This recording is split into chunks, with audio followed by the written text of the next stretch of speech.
Ready? When life gets real, the mic stays warm. Hosted by the dad with lots of charm. Insights are sharp and data's tight. Alerts already and the joke's online.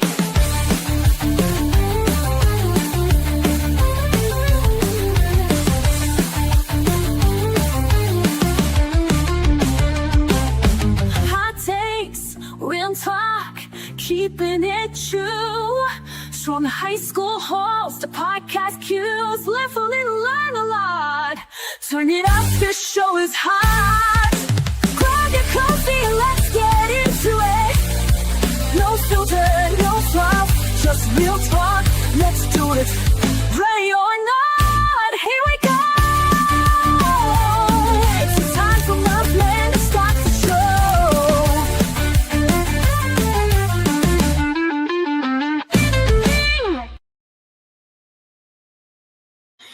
All right, welcome to Hot Takes with the Murphman. I am the Murphman here with my co-host Connor. How are we doing today, Connor? Doing good, Murphman. How are we doing today? I am doing great. And you say that because Spring break, baby. yeah, Woo-hoo. finally. Finally's here, right? Midterms are over. Yep, How do you feel about that?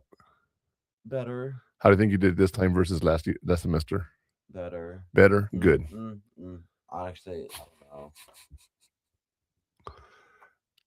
I don't know. You don't know? Decent, but at the same time, it's different subjects from what I Right. had. So Well, like, okay, I keep asking about discrete structures. I know that's I one of those that hated just, that exam, 15 questions, oh, okay, but and that's, it was so difficult. do you remember I told you, let's talk about the classes you should take? And you're like, I talked to my advisor, I'm good. You weren't ready to take that class. You should have taken calculus You first. said it was math. I trusted you. I was like, okay, math, What is it? logic. Logic. Yes, logic and expression. Oh, you're screwed. You think? You think? You suck. You said it was another like calculus. I thought it was. I'm sorry. Well, I My never. advisor said the same thing, so I'm like, okay, I'll take it. Your advisor said the same thing. Yes. Okay. Someone in physics told me, "Hey, it's math related." Okay, so that's why I Yes, shared it's it with you. math related with formula, but it's not math. No, it's not math. It has letters in it. Lots of letters, Lot. right? Lots. Yeah, Alright. it's a 2101. The second year course. Yeah, I thought you were going to take calculus. I am taking calculus. Yeah, well, before you took discrete. That's what I was hoping. But anyway, I'm taking them both at the same time. neither here nor there.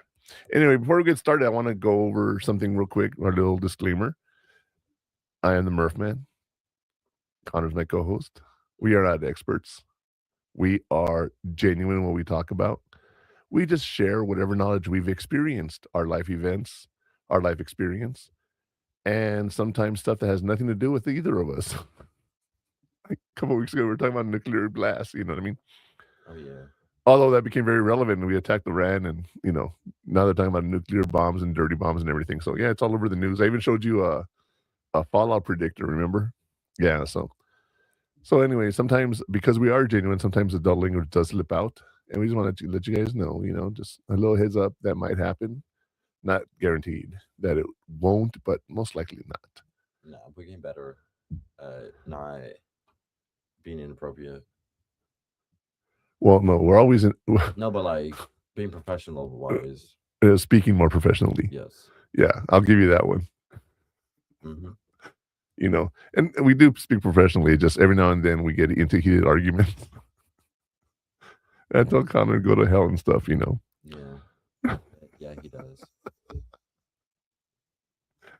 All right. Well, I don't know about you, Connor, but I'm ready to get the show started. You ready? Yeah, sounds great. And it's time to ignite the fuse.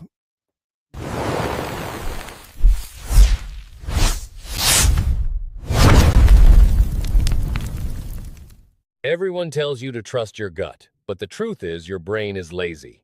Today we are talking about developing critical thinking, how to analyze information and form judgments. If you only read articles that confirm what you already believe, you aren't a thinker. The fuse is lit. Murph-man, take the mic. All right, Connor.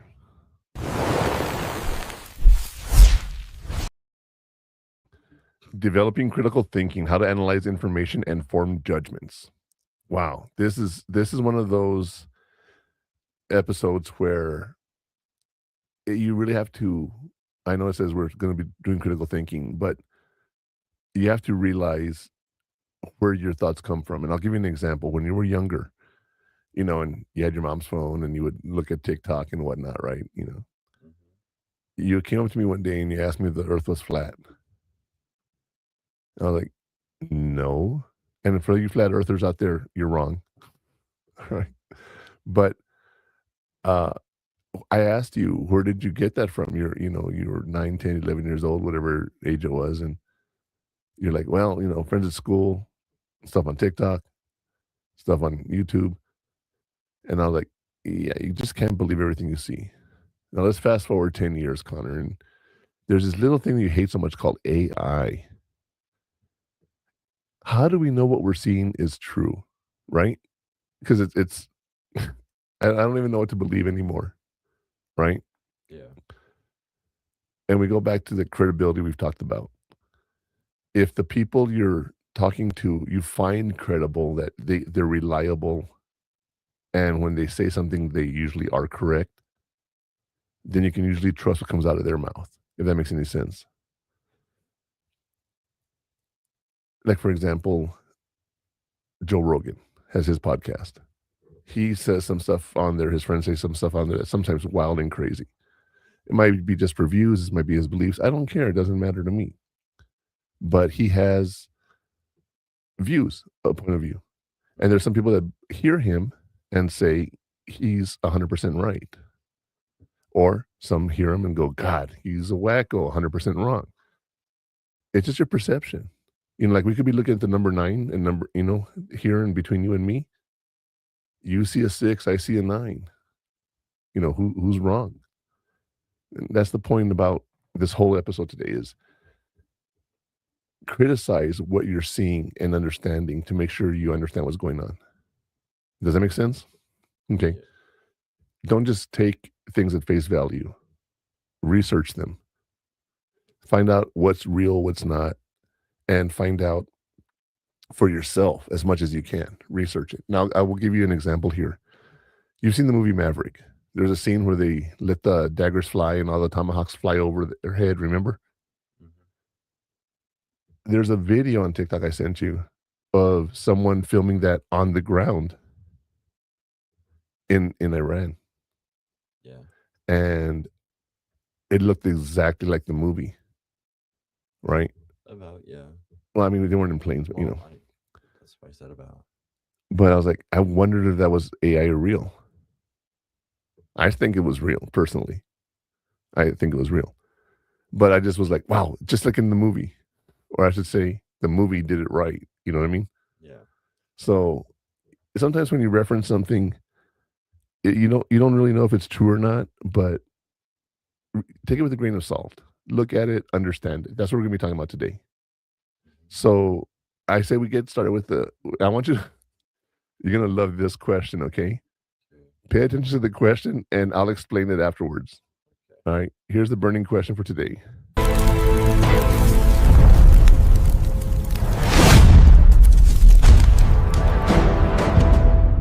You won't believe what happened when I tried to prove myself wrong. Today's burning question is, what is the practice of restating an opponent's argument in its strongest possible form to better engage with it? A. Confirmation bias. B. Steel manning. The CRAAP test. D. Authorized collaboration. The question is out and the heat is on. Murph-man, take the lead. All right, so let's look at this question. All right, what is a practice of restating an opponent's argument in its strongest possible form to better engage with it? What does that mean? Well, you want to go back to Stephen Covey, one of my favorite people I ever like to talk about. He has this theory saying, seek first to understand, then to be understood. You have to listen first before you can have someone listen to your point of view. All right. If you're listening to someone and already wanting to reply while they're talking, you're not listening. So that's one of those good listening skills we need to have. Okay. But another one is restating their question. And I'll give you, before I get into this answer, let me give you guys an example of this. When we were in the Army, you've seen how they get in rows, right? They get in line and formations and stuff. There's a time where we get inspected. We get inspected where they come up to us and they ask us a question. And, they'll quiz us basically. And they might ask you a question like, what does the color red on the flag mean? Okay. So your answer is supposed to be, the color red on the flag is. One, you're repeating the question to show that you understood the question. Two, you're saying it loud enough so that people around you can hear the question and be like, oh, they might ask me this. I need to hear what they're asking, right? Three, gives you time to think about what you're going to reply before you actually reply. So when you restate something, it's really important. You have to listen first, understand what they're asking, and then repeat the question to them and say, is this what you're asking me, basically? So what do you think that is, Connor? A, B, C, or D? I think it's A. You think it's A? Yeah. Confirmation bias? Nope. Nope. It is B. Steel manning. Critical thinking requires that actively fighting confirmation bias. Again, we go back to, you already have the preconceived notions that you got to put those aside and think about them. That's what confirmation bias is. By restating an opposing argument, it's in the strongest form. You prove you actually understand the material before you form a judgment. Again, we go back to, do you understand what's being asked, right? Yeah. That's basically what it's saying. So when you steel manning, that's the term they use.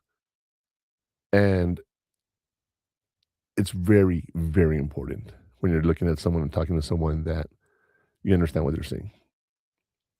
A good example is when you're at work and your boss asks you to do something and you do it and they come back and go, you did it wrong. Well, that's what you asked me to do, isn't it? Now, when I have a friend of mine who works with her sister, and sometimes the sister tells her to do one thing, she does it, then the week later she gives her the exact opposite direction. And she gets mad at her for not doing it the way the new rule a week later is. Well, you should have known. Whoa, wait a minute. What do you mean I should have known? Assumptions. Do you know how to spell assume? Yeah. Assumptions lead to poor decision making because you're assuming what the other people think they mean.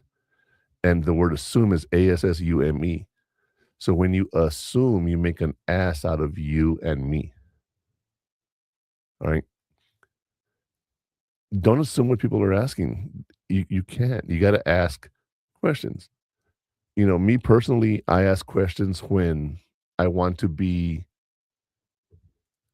educated about the process. Not that I'm questioning the authority or anything, but I want to know more about it. And some supervisors don't like that. They just want you to do whatever you tell them to do, or they tell you to do. Well, when you're at work and you're learning a new task, ask your boss, is this what you mean? Is this what you want me to do? Is this what you need me to do? Yes. Okay, good. Thank you. One time I was talking to my boss and I said, hey, we could go to a 4-day work week and do 10-hour days. And then we can be off on Fridays. And she was like, that's a great idea. We should do it. So I started working 4-day work weeks and taking off Fridays. She didn't approve it. She just said, that's a great idea. When she submitted it, or she actually said, okay, it's been approved, I was like, I've been doing this for about 2 weeks. Oh, God. So, yeah, when we're in the meeting, I'm like, I thought you said, yeah, we were good. It's like, yeah, I said that was a good idea, but I have to get it cleared first by the by the CEO and all that. I was like, I'm in trouble then. So, yeah, it didn't go too well. I can say that much. The other thing is, don't assume because sometimes your own confirmation bias affects that assumption, right? Mhm. Uh, you were in the hospital a month ago from today, actually. It's been a little over a month, huh? When I got released. Yeah. Well, no. Yeah. Yeah, you were It could be released. the Sunday. Yeah, the 14th. But the interesting thing was you came over to me at 5:30 in the morning with chest pains. And I could have said, "Oh, it's heartburn. Just go back to sleep." Right?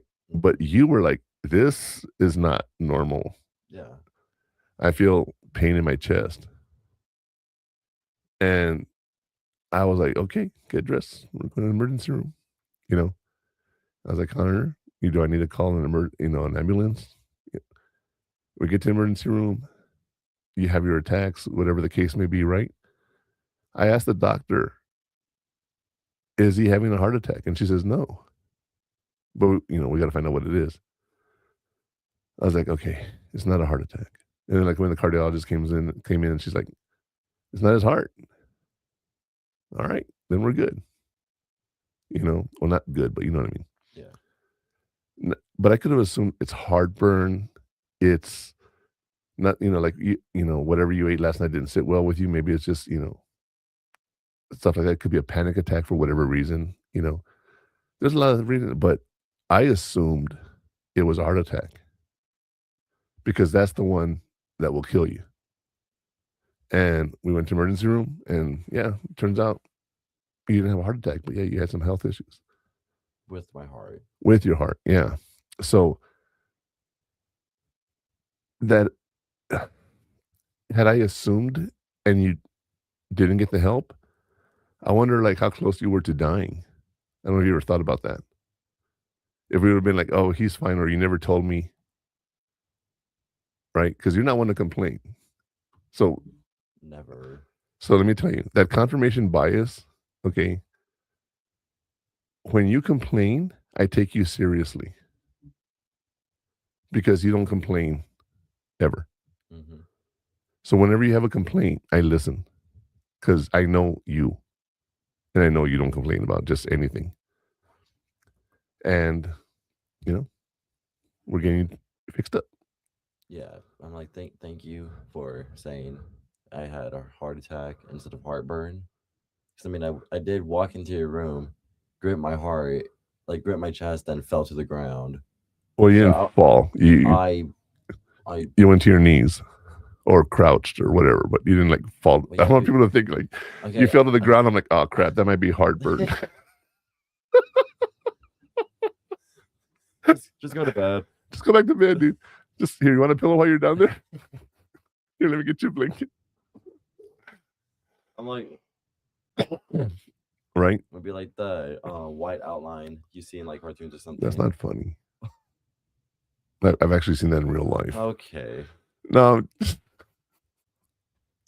no. All right. You mentioned the white line. That's the first thing. I'm sorry, that just came to mind. I'm not going to talk about it, but yeah. But yeah. So, you're welcome for listening to me too. Now, let me add, what I thought was funny was on the way over there, you were like, "Slow down," and I'm like, "We're good. Don't worry. It's 6 a.m. There's no traffic out. I can drive as fast as I want to be." And you're like, "What if we get pulled over?" I don't care. I did it. I'd rather care.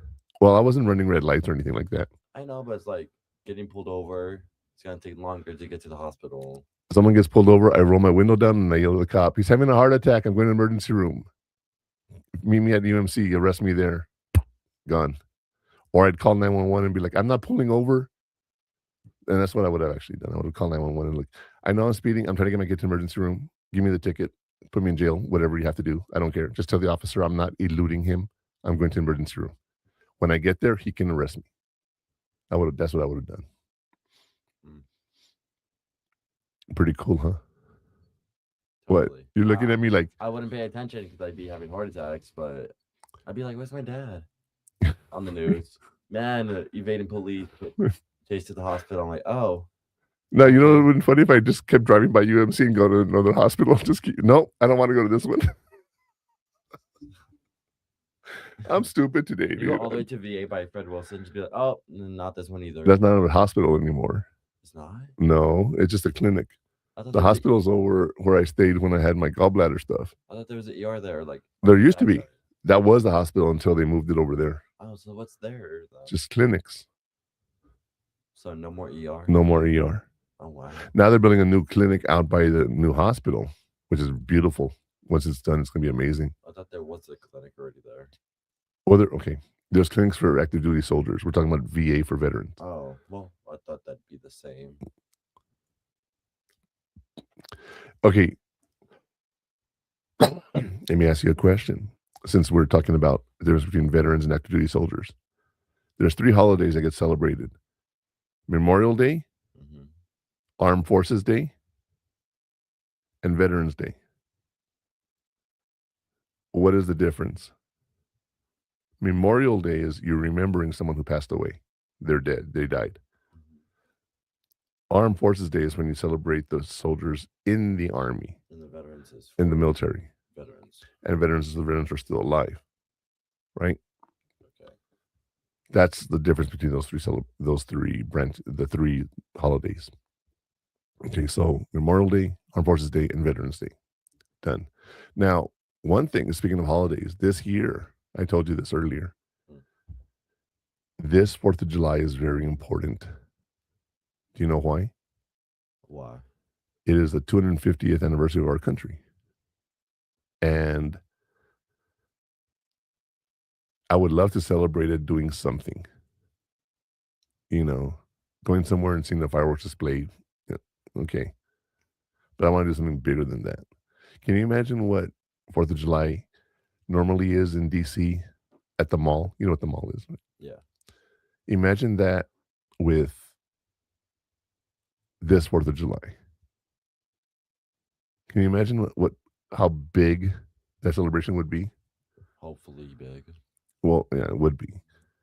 Now, one thing I would tell everybody, speaking of Memorial Day, I'm not laughing because it's messed up, but we didn't know this, and we went to DC starting Memorial Day, and that weekend, and veterans, a big deal for veterans is the Vietnam Wall. Hmm. Well, there's a thing called Rolling Thunder. Do you remember that?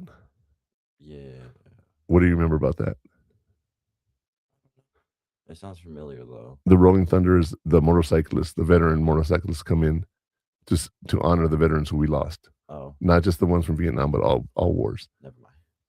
And the Rolling Thunder is their motorcycles No. as they drive around the mall. And it's thunder and so yeah, it was a very interesting weekend to be there. I cannot imagine like a 4th of July or a 4th of July this big. And when was this? When we went to DC, Atlanta, and St. Louis. Oh really? Yeah. Oh yeah. You, It was in this like we weren't there to see it. We saw them like Memorial Day.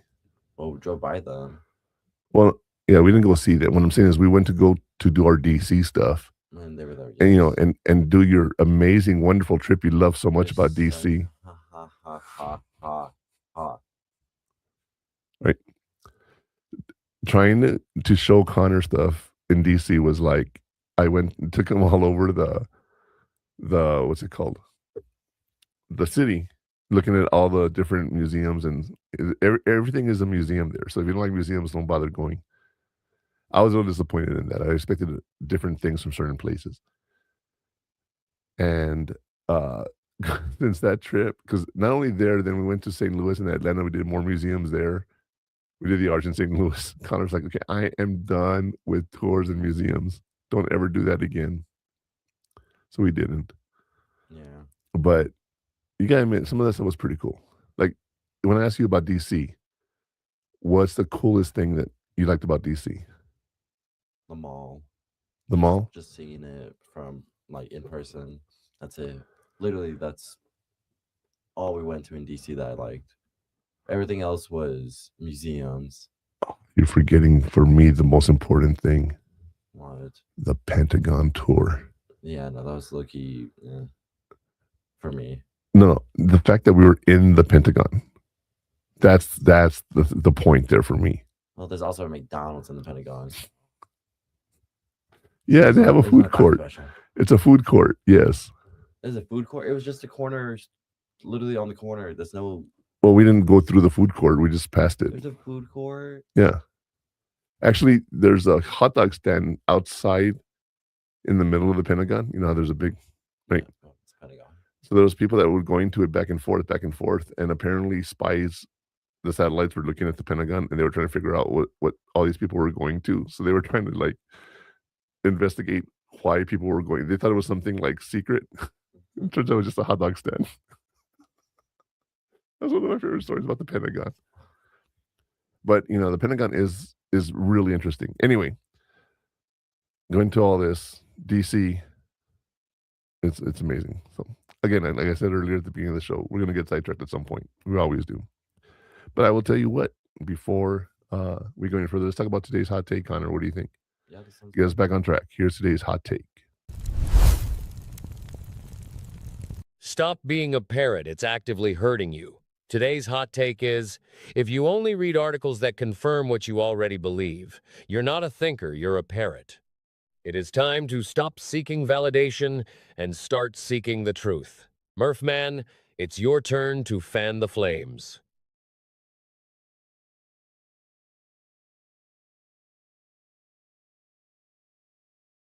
Eve, you are not a thinker, you're a parrot.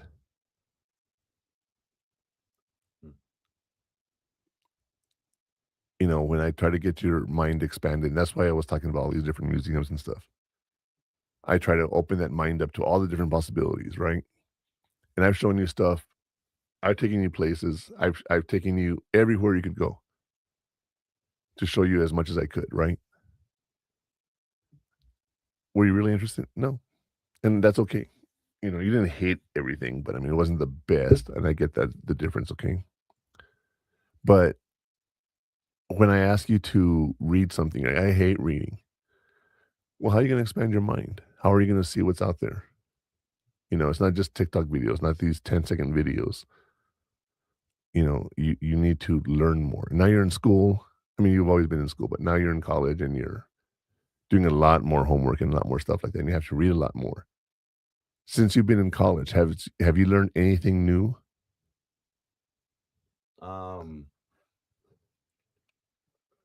Only like my computer classes. That's it. Everything else still the same, I guess, for my core classes. I'm sorry. I know that's. Keep talking. I'm like that's loud. And we got the mics also. I'm not really doing much more than I like thought I would do from like high school.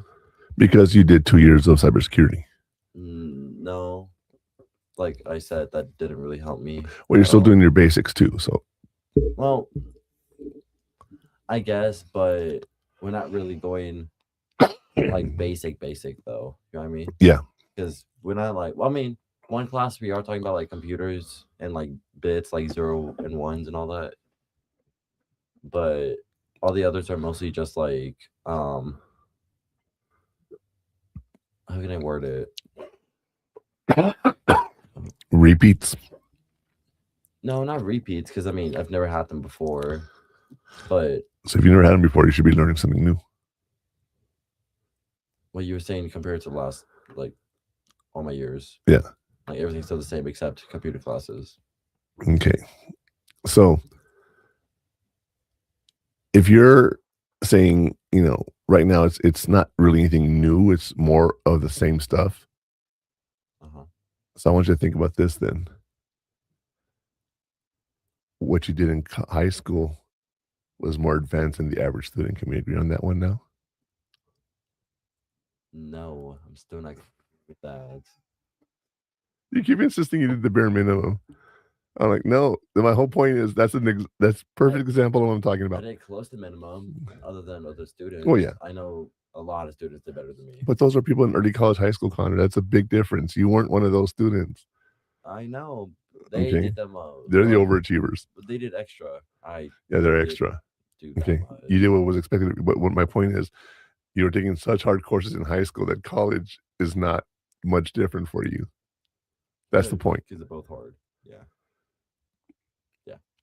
Okay, so you did a little more than the average student. But I'll tell you what, let's take a quick break and we will come back and we will talk about those terms that we need to discuss in our segments, laying down the coals. Here's a break. It's time for a break. Hot Takes with the Murph Man will return after these messages.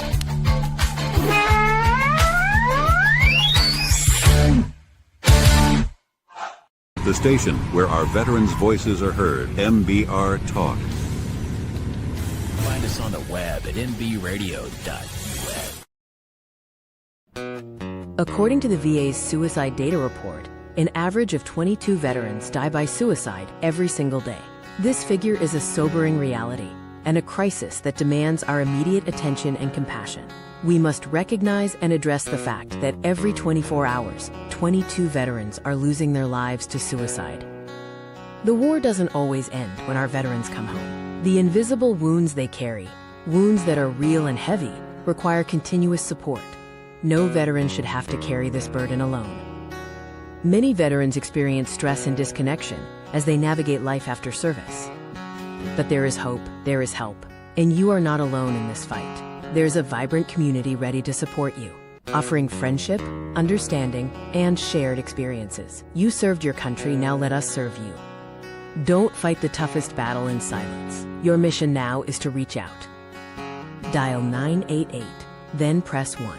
Text them at 838255. The Veterans Crisis Line is available 24/7. Every day, we save lives. Your life is invaluable, and your service is honored. Let's work together to make 22-0 again. No veteran should face their struggles alone. Together, we can ensure every veteran finds the support and hope they deserve.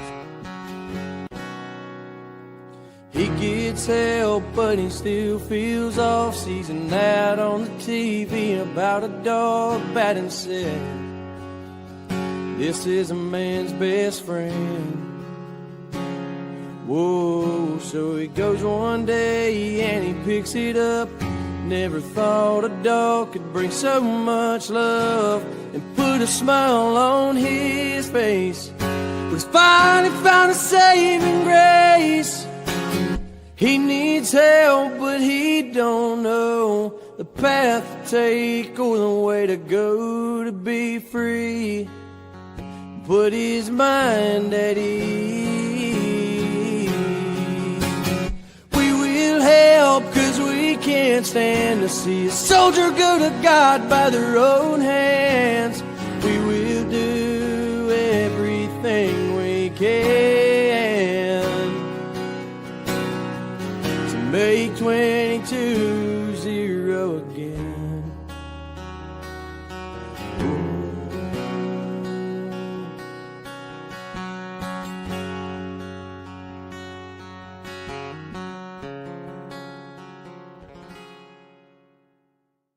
Before we get back to the show, I'd like to pause for something that matters. I was inspired by Ryan Spencer's song, Make 22-0 Again. I'd like to remind you that help is always available 24/7, 365. If you ever feel you need support or are in crisis, call 988 and press 1 or text 838255. There will always be someone ready to listen. Remember, you are not alone. Oops. That's my bad. I'm like, what? It's because it was immediately after I was underneath this split cam when it's like the black. Yes. That's it, but we're back. Well, that just leads into our next segment. Hold on. Wait. Okay, so again, we go back to what you just heard. Please, you guys, get help if you need help. You know, it's one of those things that I wish everyone would do, so they would be able to do this. But I'll tell you what, let's go ahead and lay down the coals. Are you ready, Connor, to lay them down? Let's go. The secret that separates a thinker from a follower. Before we dig in, let's clarify some of the key terms we'll be using today while laying down the coals. Confirmation bias. The tendency to search for information in a way that confirms your pre-existing beliefs while ignoring evidence to the contrary. The CRAAP test. A specific vetting process to check a source for currency, relevance, authority, accuracy, and purpose. Steel manning. The intellectual exercise of restating an opposing argument in its strongest possible form, rather than attacking a weak version of it. Now that the coals are laid, Murphman, let's discuss the foundation.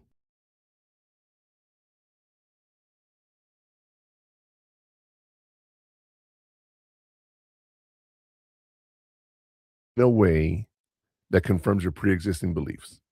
So you're not really open to new things. You're just saying, this is what I believe. Now, I will tell you, when I was in psychology, getting trained at Saul Ross, there was a lot of confirmation bias on my part because I refused to really take in new information because I had been doing counseling, for 8 or 10 years before that. So when I would hear things, it was not something I was very willing to listen to, right? Every now and then I'd get a new theory. I'm like, okay, I like that one, and I'll listen to it. But my confirmation bias was really bad in college. It really was. And then we have the CRAAP test. This is your BS meter. All right. But CRAAP stands for currency, relevance, authority, accuracy, and purpose. So let's look at that real quick. Currency is not talking about money. It's talking about how current is the information you're getting. Because if you're talking about George Washington and you're talking about dinosaurs, did you know George Washington died without knowing dinosaurs existed? Yeah. That's crazy, huh? Can you imagine a world before we didn't know dinosaurs were there? I'd be terrified. Actually, I wouldn't, Well, because but it'd be, life. yeah, like but it is now. but now we know what's there. We didn't back then. Mm. Do me a favor, real quick, while I'm talking about this. Research when were dinosaurs discovered. Okay. So you have currency, then you have to make sure it's relevant, authoritative, meaning you're getting from some place that has the proper authority to tell it. How accurate is it, and why is information given out? I'm going to show you how easy it is to bias something real quick. Okay, Connor? I'm going to ask you one question. If I were to ask every student in college this question, the answer would be yes. Have you ever taken anything without permission? And I'm not talking about stealing, although that is also part of the question. But I'm talking about, have you ever taken anything without permission? Well, clarify on like, You take something with no permission. so, but not stealing? Yeah. Like you borrow someone's pen, you forget to give it back to them. Oh, like something, well, Inadvertently steal it without even thinking about it. yeah. I've had some stuff where I had to carry like stuff in my pocket because they don't have any, and then we both forget about it. Right? Yeah. Yeah. So if I were to ask everybody that question, they would all say, of course. At some point, we've done that. Okay. At some point, yeah. So if I were to ask a classroom of college students, or an entire auditorium of college students, or an entire campus of college students, and I ask that one question, and everyone says yes, can I say all college students are thieves? Yes. Based on the data, right? I'll agree on that. Yeah. Can you see how you can skew data, even though it's accurate and relevant and everything? It can be skewed. So whenever you hear data, take it with a grain of salt. Now, my favorite story when we talk about research is the Viagra story. Viagra was initially created to help people with blood pressure. Oh. And when you're doing a research test and you have subjects, you got to check in with them. You have to ask them questions. You have to find out if there's a bunch of medical history, if they're having side effects of the new medication, right? You got to document it. What ends up happening is you find other information. Now, what was funny was the doctors who were doing the study realized that the men were much more participative in this study than women were. Like doctors who do the test all the time, right? That's what they do. They're like, these guys are like really, really involved in this study. Like they're taking their medication religiously. Well, they found out that this medication did lower blood pressure, but it had a side effect of prolonged erection. So someone says, forget the blood pressure. Let's market it as the ED medication.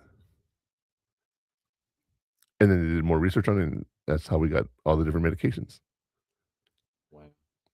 If someone was taking the test and they wouldn't pay attention to the data or misinterpreted it, we would never have Viagra. You know, so it's I like that story a lot. And then the last one, steel manning, we've already talked about the intellectual exercise of restating an opponent's argument. That is one of those important things. If you ever watch a debate for presidents or governors or city council, whatever, they will say, the question you're asking me is this, but then they proceed to answer it in a way that doesn't answer the question. That's one thing about politics I hate. Everyone just gives you the lip that, you know, the message they want you to hear. How do you decide which is the best person to vote for? You know, you say it doesn't matter who I vote for. It does matter. But you have to know more about the candidate, and you have to do your own research for the candidates. Me personally, there's one judge here in El Paso that I hate because when she was working as a lawyer with the county attorney's office, I had a friend who owed me money, and I was, you know, she was buying a car for me, and I went and I was going to tow her car away, and it got really ugly. She calls me one day and she goes, "This is such and such from the county attorney's office. I'm calling in reference to this account." I said, "Okay, are you calling as a county attorney, or are you calling as this person's friend?" Well, I said, "Do not use your power to try and intimidate me." And then we talked about it. She helped resolve the issue, and we're good, you know. But she's a judge now. And I realized I don't want to go into her court because I don't like who she is. And I will vote. Do you know what an incumbent is? An incumbent is the one who's currently in the office. She doesn't have an opponent running against her. I will vote. I'll do a write-in vote anyone else. You're gonna be like the only one. I will do that because I hate her.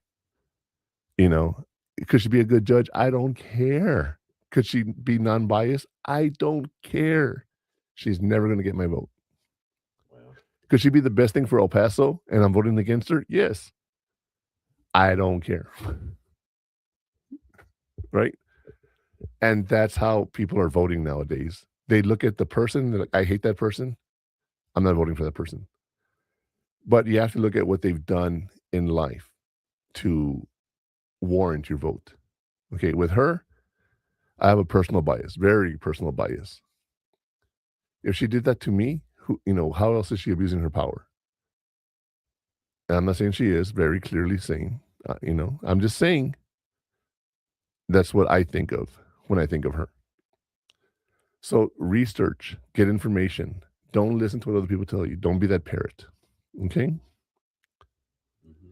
So as we talk about this, Connor, which of those three terms do you think you've thought of before? The confirmation bias, the CRAAP test, or the steel manning, without realizing what the terms were? Confirmation bias. I've heard that a lot. And I'm just like, I think I know what it means. Okay. But then right now it's just it is what I thought it meant. So that's good. Again, we don't assume, right?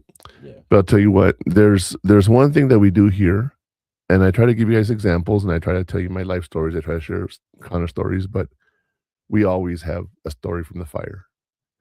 So I think it's time we listen to today's story from the fire. I almost didn't show you how to spot a lie instantly. In today's story from the fire, imagine Jalen, who read an article that perfectly confirmed his opinion. His professor challenged him to find the strongest evidence for the other side. After evaluating that evidence and using the CRAAP test to check the source's authority and purpose, he revised his entire stance and earned respect for his intellectual honesty. That story is burning bright. Murphman, what's the takeaway?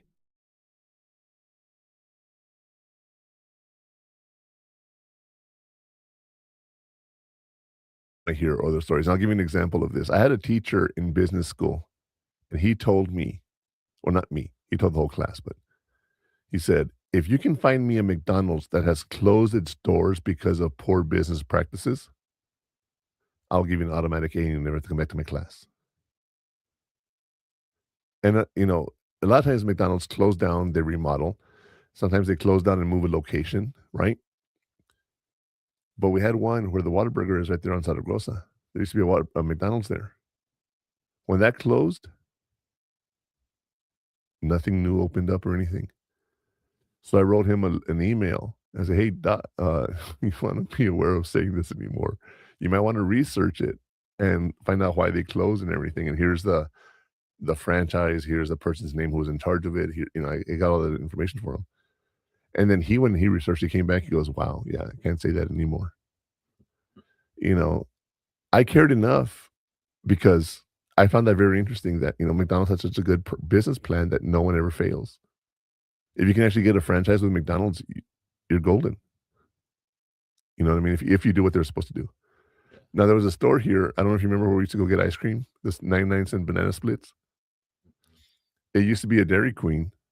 Oh. And then I don't know if it used to be a Dairy Queen and they just they got rid of the franchise and kept all the machinery and all the ice cream and everything the same because it was exactly like Dairy Queen. But it was a different thing, and they were cheaper. Because it's that what's there right now, it isn't like what? It's a home business, not a home business, but it's locally owned. Yeah, I'm like, there's only one of them. Yeah, it's out of business now. It closed, but what? Yeah, that's why we haven't gone. Because we don't go on that side of town as much. Right, but well, I didn't know. Yeah, that's why we don't go. I always skip by it. That's why. Yeah. Yeah, that's where I would actually take you and the girls for ice cream. Your nieces, my nieces, your cousins. Yeah, I was gonna say I'm like my cousins. But when we talk about this story, I want to do something here real quick. I want you guys to think about this, okay? Jalen had the initial spark of the question by the teacher. Then he had the challenge where he had to go and find the information. And then once he got the truth, he understood. He opened his mind. He accepted the possibility that maybe his way wasn't the only way. And I think that's very important to realize. There are certain colleges, when you think about, that are more liberal and more conservative, they believe one way and they push their views on other people. Like, for example, in Texas, we're not allowed to talk about sexuality as a teacher. Oh. So even if we have a kid who wants to come out of the closet, so to speak, we got to say that's not real. It doesn't happen. You can't be gay. It doesn't happen. Is that crazy or what? A little. But that's the Republican Party's point of view. Okay, Democrats will disagree with you. I was gonna say, do you agree or no? Do I agree with implementing the rule, or do I agree that it's not real? Both. Well, obviously it is real. There's people that are gay, and there's people that have gender issues and body dysmorphia and all of that. That's a real thing. To just put a law that says nope, it's not. Just disregards all the research and everything. That's crazy in my mind. And again, I've told you there's some views of certain parties I agree with and some I disagree with. So it's not like I'm one way or the other, but I'm almost every test I've taken, I'm down the middle because I agree with certain things. Yeah. If I ask you, like, I don't know, I don't care, right? Yeah, because this thing isn't my thing. Like, You say that, but right now, if we go to war, you could be drafted to go to war, Connor. Okay, what's that have to do with genders and N- not talking No, about? I'm talking about the parties and elections and stuff. Okay. Oh, well, I was saying no to the. Oh, okay, Yeah, sorry. because we were talking about All that. right, because we had mentioned the parties and conservative, liberal, Well, and I you was like, mentioned it, but but that's where I thought you were answering to. no. But yeah, so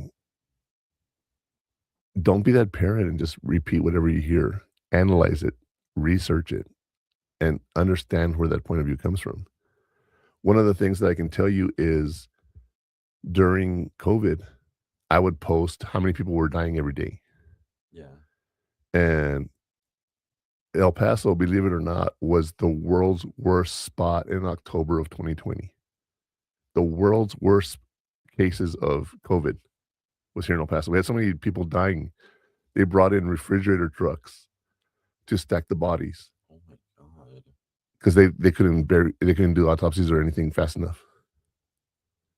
Okay. So I would post this every day on Facebook. Here's today's stats, right? If somebody wanted to read them, they could. If they didn't want to read them, they didn't have to. But every day I posted any update I had from the county. How real those numbers are, we don't really know now looking back. Because of funding, everything was COVID related. People are dying on everything with COVID. Okay. When COVID was going around, there was respiratory issues that caused heart issues that caused death. What you had a respiratory issue, had a heart infection, you got cured. Well, not cured, but you know what I mean. That was what's happening all over El Paso at that time. And I posted the information. You know, I researched it, I shared it. When I got COVID, one thing they used to do is called tracing. They used to call you and say, okay, where have you been the last 2 weeks? And they had to literally write down everything, everywhere you've been. Who have you associated with in those 2 weeks? If I would have said my son Connor, my nieces, whatever, they would have had to go and call all those people. Now that became an impossible task further down the road. Okay, now you get COVID, it's like no one cares. All right, but at the time it was new, and it affected the whole world. I mean, the whole world shut down. You know, it's crazy to think that. Crazy how it was 6 years ago, almost. Was almost 7. No. Oh no, Almost sorry, I 6. can't do the math. Yes, And it was 6 years ago. no. No, now. 6 years. 6 years. Yeah. Now. Yeah.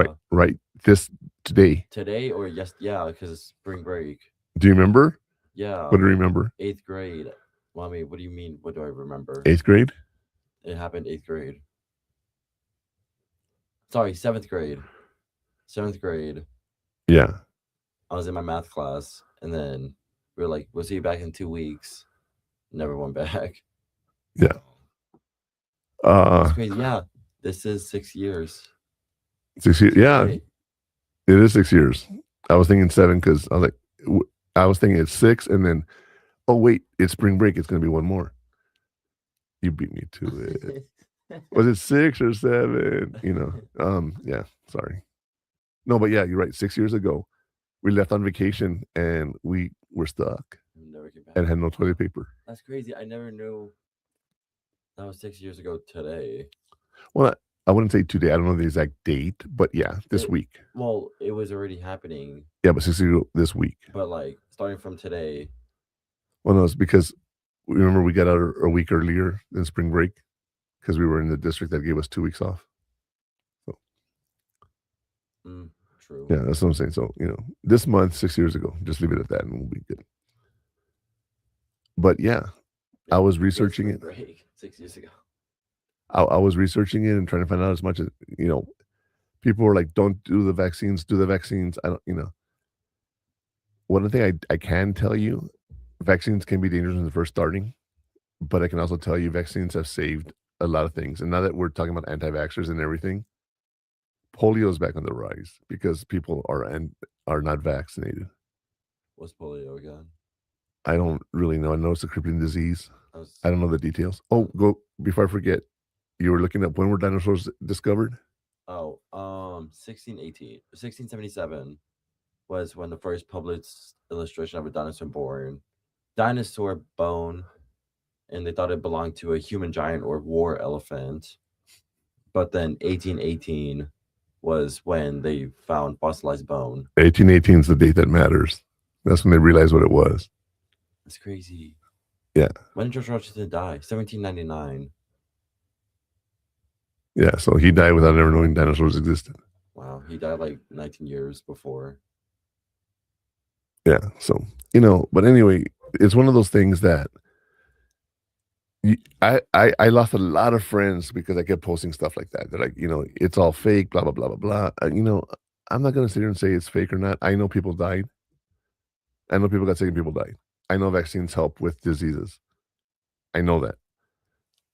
Regardless of what you want to tell me, I can tell you that the anti-vaxxers are causing more of these diseases to come back. And I don't like that, but it is what it is, right? Yeah. But do your research and find out what you think is better than anything. All right. Mm-hmm. Now I'll tell you what, let's talk about those steps you can take that will help you, will guide you through this whole process of critical thinking in our heat map. Heat map? Heat map.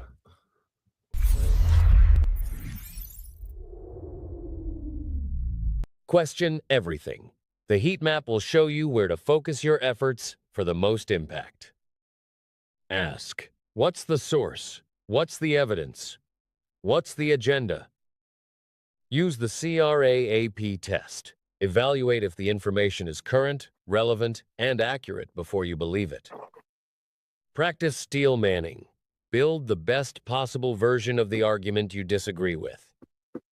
Actively search. Find the strongest counterargument to your current beliefs to fight confirmation bias. The map is drawn. Back to Murph Man for the next segment. All right, we are back. How are we all doing?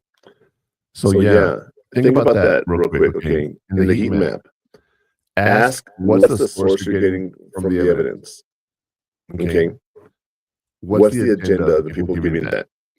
There are people, we're talking about anti-vaxxers, for example, that believe that vaccinations are harmful and cause autism.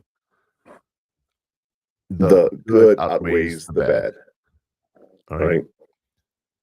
Use the CRAAP test. Evaluate the information. Make sure it's current, relevant, and accurate before you believe it. Practice steel manning and build the best possible version of the argument you disagree with. And actively search to find the strongest counter argument to your current beliefs or fight confirmation bias. Confirmation bias. Okay.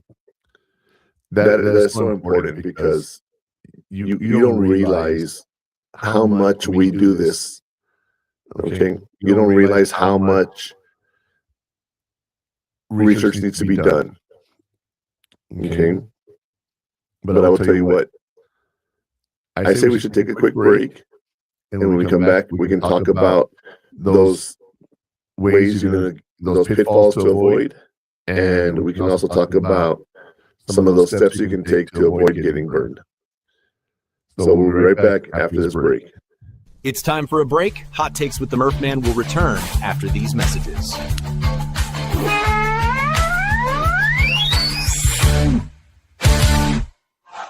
The station where our veterans' voices are heard. MBR Talk. Find us on the web at mbradio.us.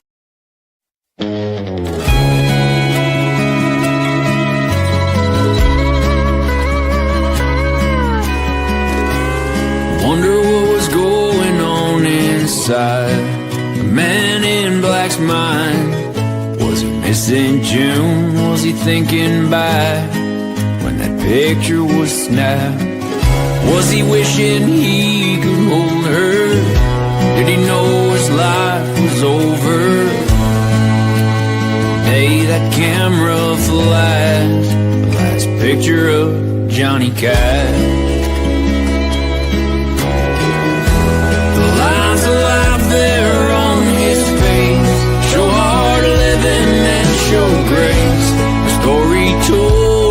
shades of black. Was he whispering a prayer through that cold and lonesome glare? The day the camera flashed the last picture of Johnny Cash.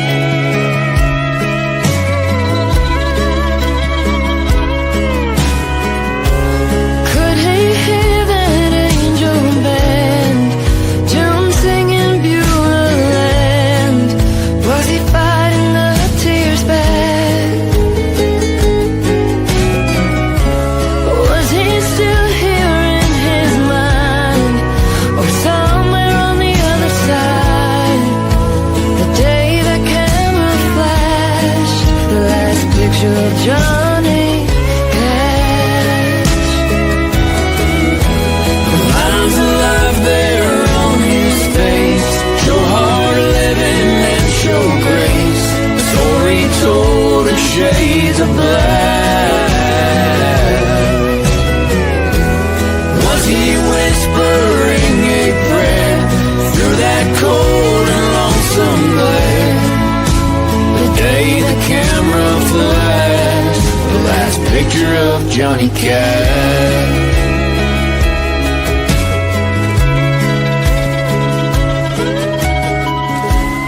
Wonder what was going on inside the man in black's mind.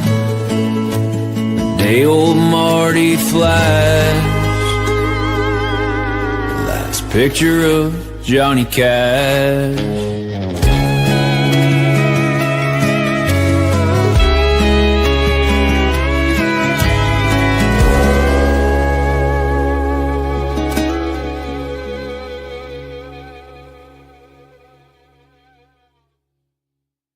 Before we get back to the show, remember that Hot Takes with the Murph Man is partnered with Stream915.com, the place for premium content you won't find in the live podcast or on socials. Visit purehottakes.com to connect on socials and unlock your discount link to Stream915.com. About it. That's the only thing we're streaming on. Unless you just want to do StreamYard. Because we're recording on Streamyard. Well, since you didn't do what I asked you to do, we're back live. All right, so here we are. We are back. I'm sorry, you guys. All right, so we've been talking about the heat map. This is those actionable steps you can take that will give you the chance to know where you need to go here. We talked about this already. We talked about ask, where's the source, the CRAAP test. That's what I call it, the BS meter. Practice steel mending and actively search for more data and everything. All right. So one thing I do want to say real quick, as I'm reading this, okay, I'm thinking, how much have I been biased? Because I have a certain belief and I'm really strong in my beliefs. Can we agree on that, Connor? Mm-hmm. How often am I wrong? Once in a while. Once in a while, but it's not, I don't speak unless I'm pretty sure about what I'm saying. Can we agree on that? Yes, we could agree on that. I'm not going to sit here and tell you I'm always right, but. Then before. What? You've always tried proving me wrong and yourself right. You always have. Well, first off, don't use absolutes because it's not always. No. Absolute. I would say often. No, absolute. Every time I tell you something and you don't believe me, you look it up. Every time. Your whole history, search history is stuff that I've asked you about and you looked it up. That's funny. Yeah, to make sure you're right. Okay, and after I do that, what percentage am I wrong? Low percentage or high percentage? Low, but yeah. So I never said I know everything. Yeah, but I say we always argue about it, and then you just prove you wrong. Yeah, most of the time. But you don't have to do that, though. Again, let me have my beliefs, but no, you. But if you're wrong, Connor. You don't know if I'm wrong. You have to look it up to make sure. To confirm it. We just talked about, that's the whole point we're talking about right now, is let's go research. Like, for example, if I would have told you that George Washington never knew about dinosaurs, you look at the research and you're like, well, they found a bone in 16 whatever. Like, no, they didn't even know what that was. They didn't confirm dinosaurs until the 1818s, right? Well, I mean, they said giant elephant, which they knew wasn't normal, so they knew something was there before. Right, but to know that all the dinosaurs and everything, but I always go back to the source that I can find that's reputable so I can argue the point. Right. That's what I want you to do. If you don't agree with me, show me. And I've told you that before. Because I'm gonna just let you be right. That's it. I'm not gonna try to force it and make an argument out of it like you do. Because when someone's wrong, I want to correct them. Of course you do. You always want to correct people. Let them be wrong. Why? Let them be wrong because they believe it. Just let them be. We talked about there's two sides to every story, right? Yes. Okay. You're entitled to opinions and everything. I get all that. But if someone's giving like really bad data, I feel like dun dun dun, Mr. Superhero. Save the world from bad information, It does. Because everything that I say, I usually try to research, and I'm pretty good about just speaking the truth. What I see is truth. Okay, whether you like it or not. I'm not saying I'm always right. Okay. No, you do. You've said it before on stream, also in a couple episodes. I'm always right. No, I don't speak in absolutes. I say I'm right most of the time. I have a low percentage of being wrong. Yes, I'll say all that. But you're always like, oh, trust me. Trust me. I know what I'm talking about. Well, yeah, Connor, especially in the podcast, because I have information I'm giving out.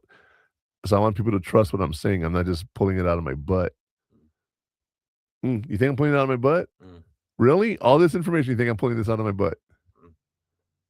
Wow. That's very disappointing, Connor. You have no faith in your father. Okay, I didn't say faith. I never said that word. Well, you're saying you don't trust what I'm saying. Sometimes. Then you have no faith in me. No. Remember how we talked about the person, you have to find they're credible and everything? Mm-hmm.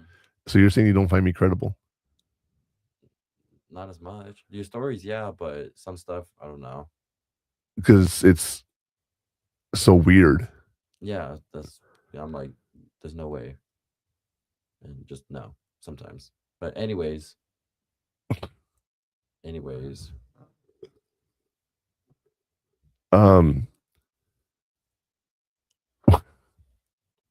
I'm laughing because I know my stories are like really, really far-fetched and out there and crazy. I know that, Connor. And it's not like I want that, but that's just the way it is. And yeah, I'm like Forrest Gump, right?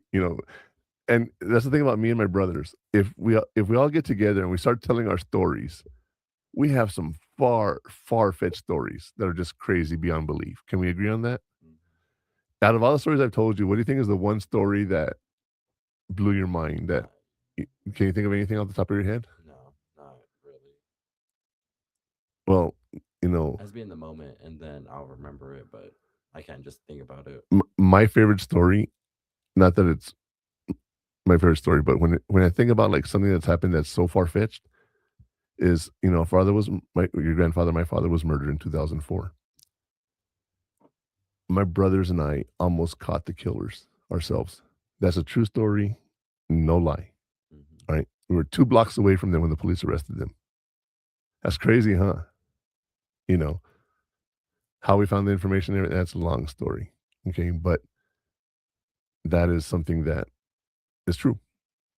As far-fetched as it sounds, when the cops told us they caught the guys, we asked them, how close were you to this intersection? He says 2 blocks. 2 blocks. And he was even shocked that we got that close. He's like, how did you guys get us? And then we sat there and we told him everything. And he was just like, I don't know how. But that's my brothers and me. That I will say that about my brothers. As much as I talk smack about them, we can get things done. The 3 of us. But yeah, so getting back to this here, I think it's time we talk about those things, those pitfalls where you can get burned. In our segment called Where Are You Going to Get Burned?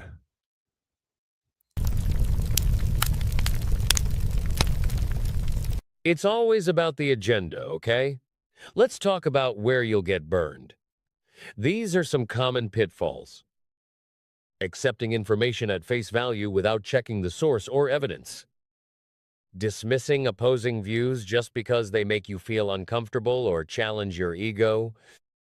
Confusing a loud opinion or a gut feeling with a reasoned, evidence-based argument. The burn potential is identified.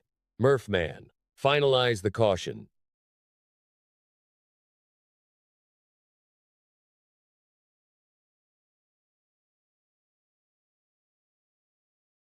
And two, you can't just assume that people are saying things and they're correct. Okay, keep that in mind. Hold on. Let me get to the slide.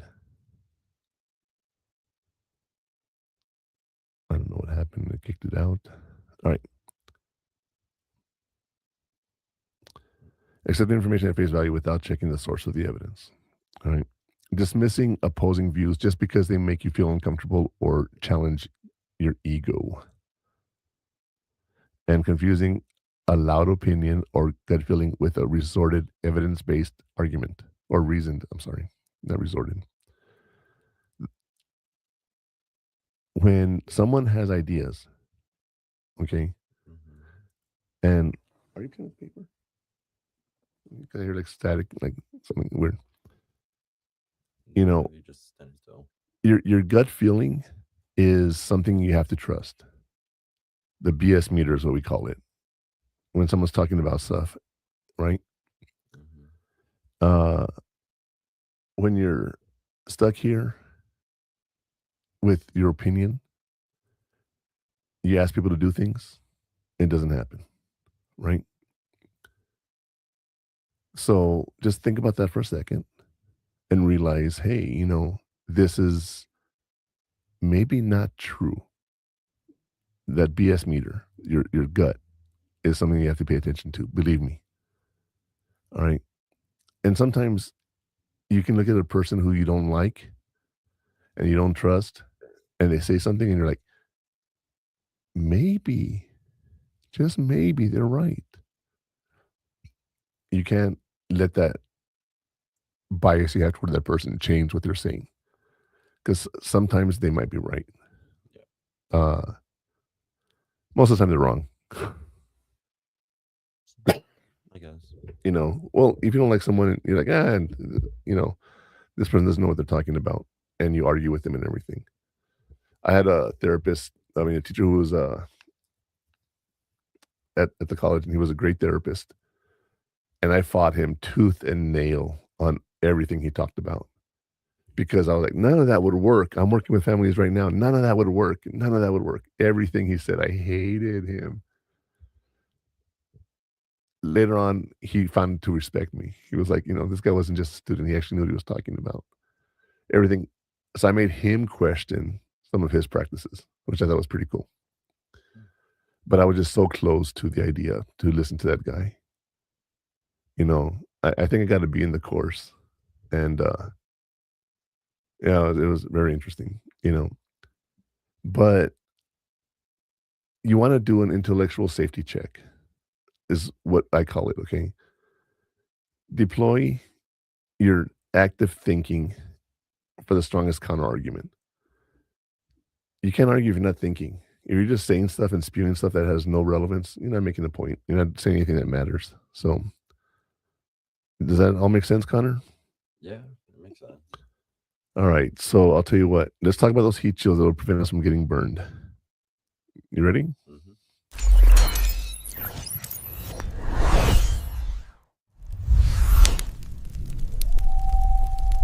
Your critical thinking heat shield is the intellectual safety check. Deploy this shield by actively searching for the strongest counter-argument to your own beliefs. This protective layer ensures your conclusion is robust, fire-tested, and intellectually defensible against any outside challenge. The shields are up. Murphman, what's next?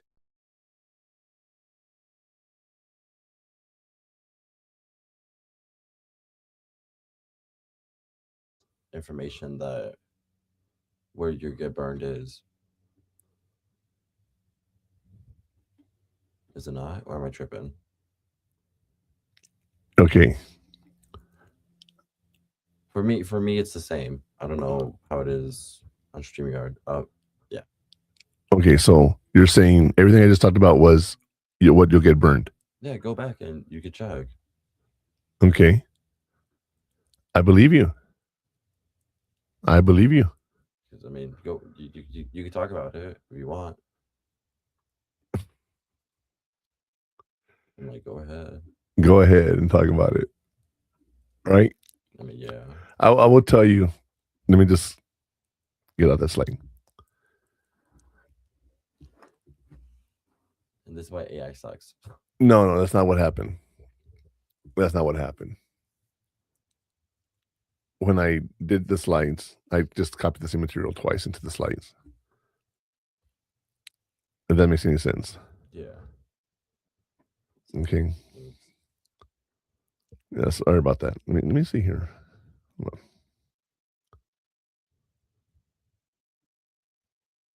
on. Good catch, Connor. All right, sorry about that. So let's talk about these heat shields, okay?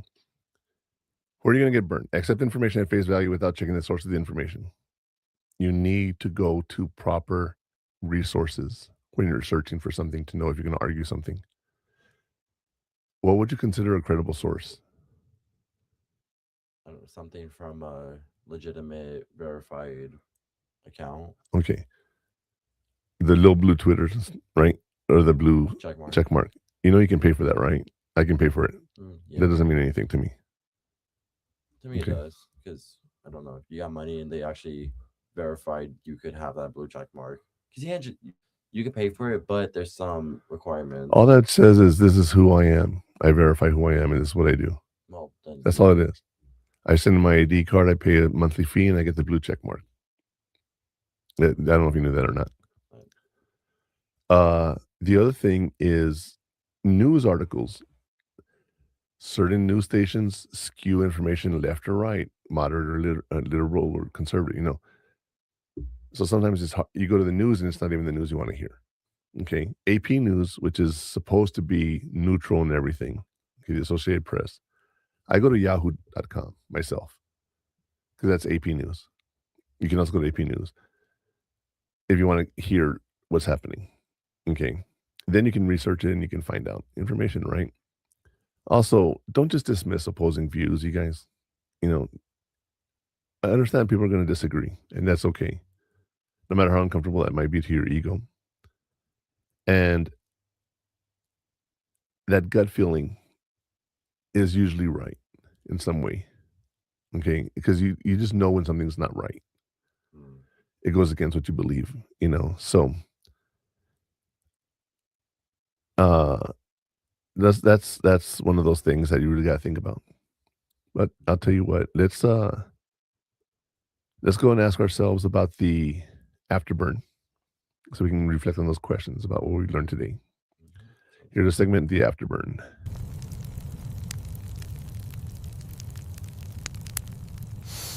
You won't believe what happened when I tried to prove myself wrong. In today's afterburn, here are some questions for you to reflect on. What's a belief I've never questioned, and why? How do I respond when someone challenges my ideas? What's one way I can strengthen my critical thinking this week? Reflection complete. Murphman, time for your final thoughts.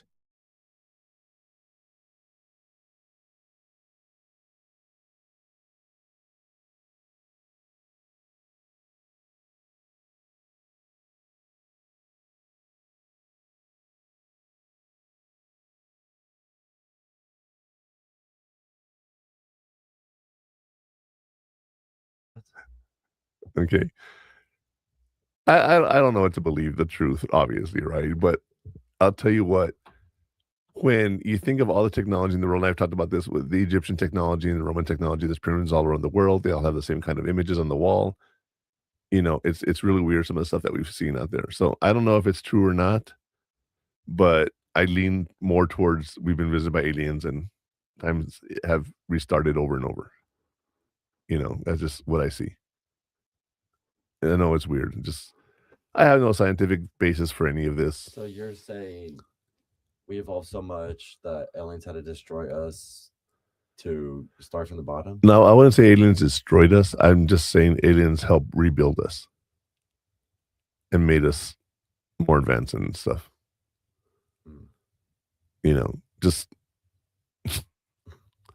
I never heard of that. I'm like, you never heard of what? Aliens like resetting our lives technically. Well, actually, Saturday Night Live did a skit on that. You know, Otesla, the commercial for Otesla, right? No, I don't even know. Okay, because I don't have whatever they're talking about. But Saturday Night Live did a thing about Otesla, and they're like, yeah, it's been here since the beginning of time. They show all these like historical photos, like hieroglyphics on the wall in Egypt that have Otesla as the medication. You know, I don't know why they picked Otesla. I haven't researched why that, but you know, the stuff that we've done in this world, were we able to do it? Like, for example, sailing. You know, we didn't know how to build huge ships to sail, but yet civilizations all around the world all developed at the same time with the same kind of imagery and everything. So I can't explain that. And if I ever become a millionaire where I don't have to work anymore, I would get a degree in researching that. That's one of my passions I would want to learn more about. Not the aliens. I'm talking about how civilization developed to the way we are today. Okay. Excuse me. Here's another question, Connor. How do I respond when someone challenges my ideas? I can just immediately say, no, you're wrong. You're wrong. That's it. You're wrong.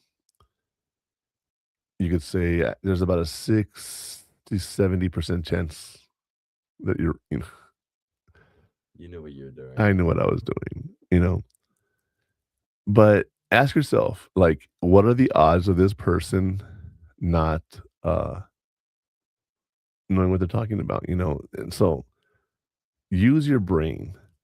Everyone has a brain. Use it. You know, it's one of those things we don't really realize what we're saying. But yeah, sometimes you got to question everything. And the last question is, what's one way I can strengthen my critical thinking this week? Okay. If I were to ask you to go research one subject this week that you know nothing about,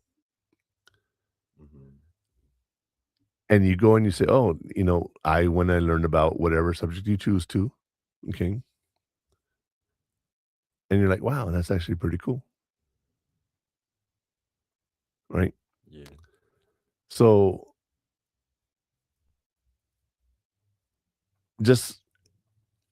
I challenge you, Connor, and everyone else listening, go research something new that you did not know about this week. And you don't have to do a whole research project on it or anything, but just enough to say, hey, this is, this is something, right? Yeah. That you want to learn about, and go learn about it. My favorite thing, if we're talking about Egypt, is the Alexandria Library. I love that story. I've told you that before. All the world's knowledge is up in flames. How much more advanced could we be if we could be looking at that? Yeah. I told you, if I could go back and change anything in my life, it would be to change that. All the best of this happened to me. That's what I would change. Because I know I probably would not exist and create a parallel universe. Yeah. You know, or what? Not a paradox. But I would go and I'd stop the burning of the Alexandria Library. Alexandria, Virginia is where I was stationed for a while. Sorry. But yeah, it's ask yourself these questions and open your mind, and we'll see what we can do. Now, before I forget, on Media Player, go back to Adios Amigo. Okay. And let me know when you're ready. Yeah. Okay, so we're going to take a quick break, and when we come back, we're going to talk about the digital inferno and the technology you can use that will help you do all of this. It's time for a break. Hot Takes with the Murph Man will return after these messages.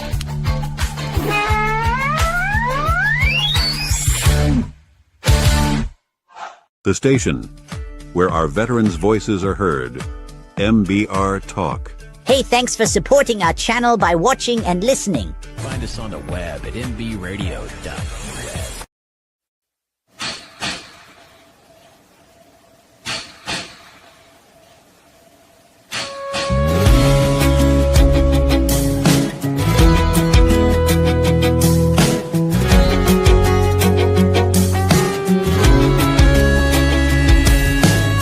Staring out this hotel window, many floors above. What's missing down there is love. Thinking through the smoke that fills my mind. Don't worry, it's not my first time.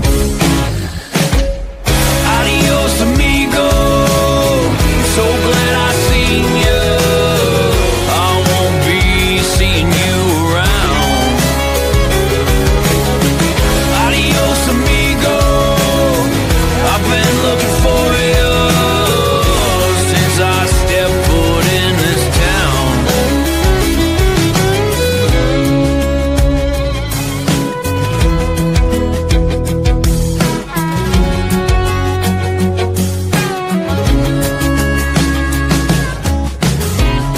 They say it's all inside, heaven and hell. What happened to that angel when he fell? Give it just one try. Tell me you don't like it. Be God for a moment and don't despise it. Adios, amigo. So glad I seen you. I won't be seeing you around. Adios, amigo. I've been looking for you since I stepped foot in this town.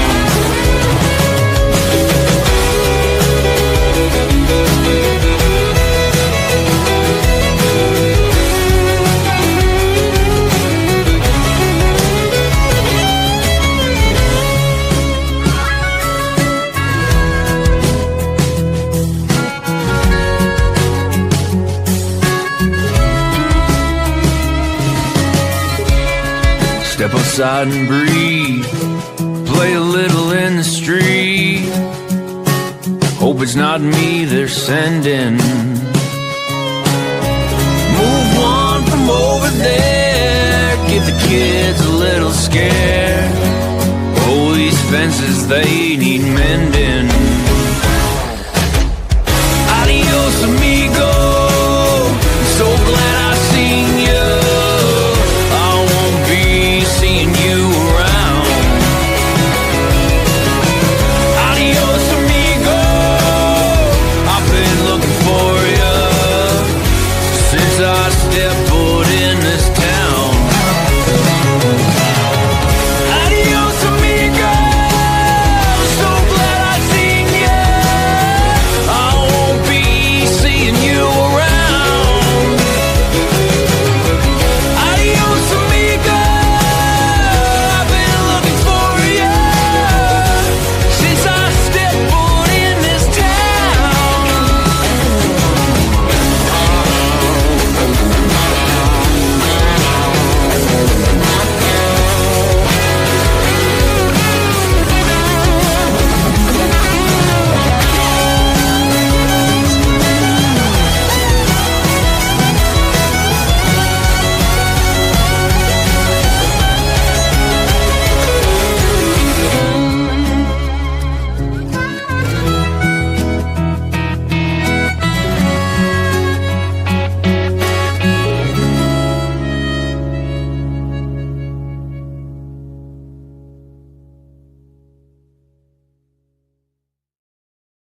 Before we get back to the show, Hot Takes with the Murph Man streams live every Saturday at 12 p.m. Eastern with Military Broadcast Radio.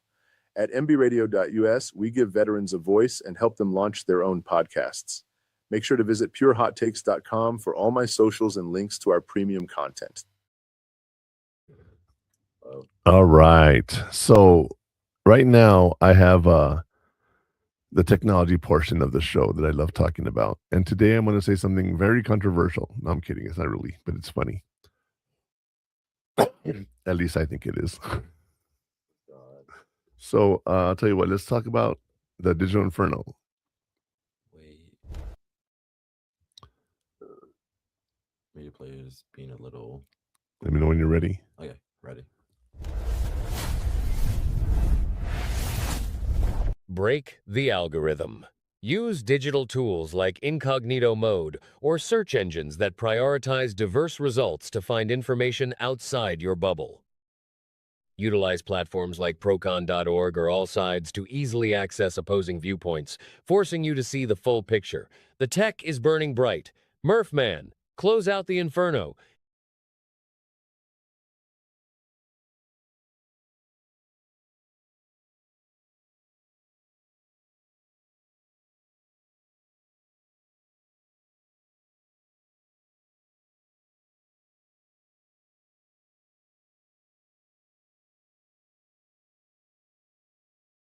And everything. It's not going to stop people from knowing where you're going, but it doesn't save it on your phone or a tablet or computer or whatever. Yeah. Why is that important? Not the porn. Why is it important to use incognito mode? Well, since it doesn't save your cookies, it doesn't store your data. So when you do a search, the algorithm doesn't find you based on the cookies you've searched. So using incognito mode actually is like a blank slate. I use incognito mode and I use a VPN because I do a lot of searching for pricing. If I search for a trip, like this weekend, we're doing our staycation, right? If I did a search right now for a hotel in El Paso for a week, and it was $800, and then I came back and I looked again, it was $850, and I look again, it's going to be $900, because the site knows you're coming back because you want us, but you didn't buy us at a cheaper price, but you're still coming back. I raise the price, you come back again. You know what I mean? They know they can get you for more. Also, if I'm doing a search for cars, guess what? I'm going to get a bunch of car commercials. So by doing incognito mode, you actually wipe that algorithm so that you can't really see where you're going and it doesn't see your cookies or anything. And that's why, I don't know if you ever noticed, when I tell you, hey, do me a favor, can you look this up for me? And when we're doing a trip, because I've been searching for it on my computer, and I tell you to look for it so you can see if it's cheap or not. That's why. That makes sense. Right. And I'll say, hey, here's my card, use it, right? Yeah. So I'll do all the research on my computer, and then I let you buy it on yours. So yeah, it's incognito mode is one of those things that you really got to use to help you get rid of the algorithm if you're looking for something specific. Okay. TikTok. Sorry. Oh my God. Sorry, I cracked my jaw. I heard. Sorry about that. You know, yawns are contagious. What can we say? Using incognito mode gives you the opportunity to go and look for something without the bias of what you've already researched in the past. So think about that when you're using it. Okay. You also want to be able to go to a website like Procon or AllSides to easily access opposing viewpoints. It forces you to see the full picture. Okay, because it's supposed to give you both sides. I mean, sometimes it doesn't, you know, but you know, there's three truths in a situation: your truth, my truth, and the real truth. You know, your opinion, my opinion, and what really happened. So, sorry, I'm trying not to yawn. That's my tism right there. Your tism. Like my little stem, yeah. That's funny. It's like, you know, I'm not even tired. It's just need to crack my jaw. I knew it was coming. I am so sorry, ladies and gentlemen. Not tired. Just have a kid yawning in front of me. So, going back to this, use the incognito mode or use the websites to get the most unbiased opinion that you can. Remember we talked about with my research, I went to the original source of the material, not what someone else wrote about it. Yeah. You want to try to get that anytime you find out information, It's supposed to be neutral. Some sites, like I told you about the AP, right? It's supposed to be neutral and just give you the news as they see it, not as they want you to see it. Look at different articles, look at different websites, research. And part of research is looking up the different data. Okay. Also, save your bookmarks so you know where you found the data, so you can go back to it if you want to. Okay. Do you have any bookmarks? Yeah, right? Or no? Yeah. That's all at the top there. You see them? Well, those are bookmarks. I thought they were just like folders, like those are bookmarks. Like shortcuts. That's what a bookmark is. Well, but I didn't know it was classified as a bookmark. Oh, really? Because I don't do that. How do you do it? I just press a star. I don't make folders out of them. Right. That's it. And I just go to bookmarks and it's all there. Right. I don't do what you do. Well, the reason I have them in folders is so I have them categorized by what I'm using them for. If I, like, for example, in school where I work, I'll do one that says Spanish because I'm teaching a Spanish class. I'll do one that's work related. So this is all the stuff I need for work. Like as a teacher, here's the one that I need every morning. And these are the 3 things I need to open. One has a folder with 4 documents I have to open every morning. So I just go and I open all at the same time. I don't know if you knew you could do that. If you right click on a folder, like for example, go to what RSS feeds? Is that the third one or second folder? Second. Okay, right click on it. Yeah. And if you open it, it opens all of the folder, everything inside the folder. Yeah. So it tells you, do you want to open all 3 or whatever, however many RSS feeds I have? Right? Yeah. So be aware of that. Okay. That you can bookmark stuff and you can go back to it. It's as simple as pushing the little blue button in the top corner of Chrome. Or what, I don't know. How does Safari work? Same thing. But it's because it's on phone. So it's at the bottom and then it's like a list where it's add to bookmark or bookmark list. Right.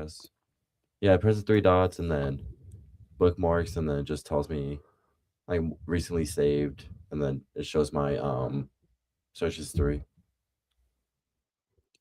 All right. It's not really showing bookmarks as much. I just use it for my search history.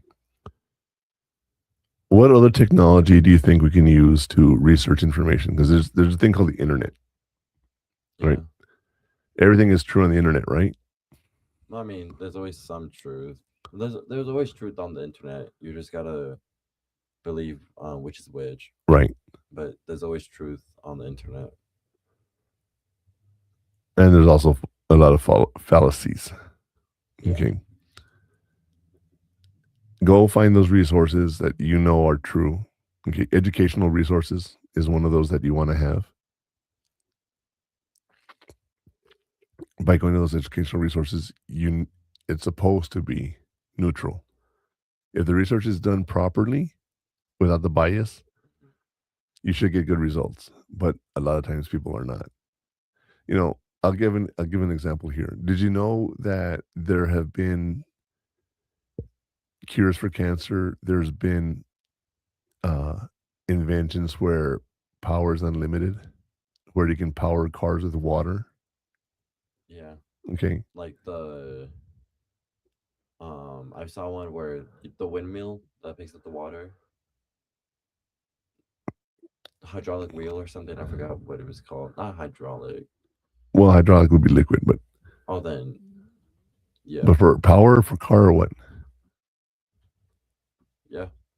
So, and that's the thing. They have done this, and they say it's all been hidden because of like big pharma doesn't want the cure for cancer to come out because they would lose a lot of money. There's places that have said like, oh, the car dealers have stopped the cars running on water because the oil manufacturers would be out of business and things of that nature. Okay. But there's one thing that I don't know if you've known this or not. Have you ever noticed what city buses run on? I'm just curious. What do you mean, what city? The Sun Metro buses. What city they run on? Oh, what city buses run on? Like, what's their fuel? Oh, what city? But like the gas, no diesel. Nope. They use propane. Propane. Oh, And you can actually have a for the- propane tank put into your car, fill it with propane, convert your engine with a few things, and run on propane, which would be a lot cheaper and cleaner for the air. So then Okay. why don't we all try to do that? Well, you can if you wanted to. You could actually, the houses that are like out in the community, like what we call colonias, like where they're building and they don't have actual houses, right? Yeah. They have propane tanks because they don't have the infrastructure of having gas put out to their house yet. They have tanks of water where they get buckets for water when they want it I've seen that. Yeah. because they don't have the infrastructure for pipes to get there. Oh, okay. I thought they would just have it just cause. No, it's because there's no way. Like, for example, if we were to go to Far East El Paso to the desert and have our land out there and say, we're going to build a house here. Well, how am I going to get water here? I'd have to lay a pipe all the way from city all the way to the desert. Or I could just put a tank of water on there and fill it, have someone come fill it up every now and then. Same thing with the gas, the LP gas. And it's cleaner for the environment. So that technology exists, but why doesn't everybody do it? Convenience sake? I don't know. Maybe too much propane. Well, who knows, right? Damage it. But you can live off grid, so to speak, with that. Okay. Well, I mean, yeah, but you gotta do everything yourself. Yeah. You can't just have someone come in and do it. Like what you were saying. Well, no, they would come in and they fill the water. You have someone come fill the tank. I mean, you have to. You can't. Well, then that's not mine it yourself. Off the grid, technically. Well, I know. Okay. Solar power. I love this. Okay. The biggest scam in history for me. All right. You know why? Why? If I were to put solar panels on the house, they give me a 20-year payment plan to pay it off, which is great. You have 20 years, it's low payment, whatever. 20 years from now, that equipment is either obsolete or doesn't work. So guess what? I got to replace it. And I'm saving the money that we pay on electricity, but I'm paying it toward the solar panels. So it doesn't benefit me in any way unless I want to say I'm saving the earth and, not using electricity. But it's the same money for me, sometimes even more than what I would be paying having electricity come through the city. Our grid here in El Paso is not set up for returning electricity into the grid and getting paid for it. That's how it's supposed to work, but it doesn't work that way. Also, thank you. So if I have a solar plant out there, yeah, you can build your own policy, but the money you put into it versus the money you save, it's the same, in the long run. But here's my favorite one: windmills. Windmills. Okay, we're saving the world by putting up windmills, right? Because it doesn't run on anything. But did you know that the amount of oil that it takes to have those wind turbines turning, and what the material it takes to have that working on a daily basis, because they leak and everything, and they're hazardous to the soil around them, are more dangerous than the wind energy we save? Oh, God. Electric cars, lithium batteries. The technology is there, right? Yeah. But we have to go mine the cobalt mines to get the cobalt, and the mining technology to get all that cobalt, the footprint is so big that getting the electric car actually hurts the environment. Yeah, I've seen that one before. Okay. Yeah. It's technology is evolving and we're getting there. But right now, driving a hybrid car, for example, driving an electric car and having to go charge it, I can't imagine doing the trips we do and having to go stop and charge. I don't think I could ever do that. Okay. But if you're trying to save the planet, the best thing to do to save the planet is don't buy those cars. Isn't that funny? Yeah. Everyone's buying to try to save the world and like just in that show, Silicon Valley. When he got the Tesla. Uh-huh. No, I'm just like, if you could talk about it, because I've seen like what are you referring to though? he got a Tesla and he thinks he's saving the world. But he's not. Right, that's what I just said. Well, I know, but like if you explain. I just did. No, but like from that show. I don't remember that detail. I just binge watched it because I thought it was hilarious.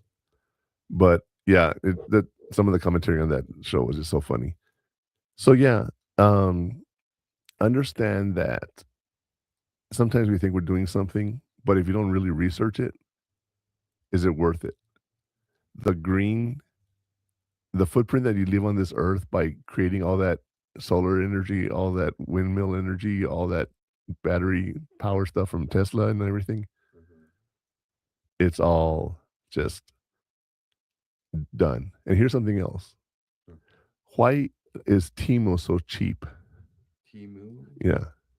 Why is Timo so cheap?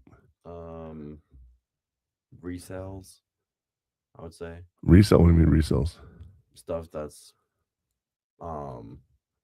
been not used, but you mean discounted or something that doesn't work anymore? Yeah, it's not doesn't work. It's not like refurbished. Yeah.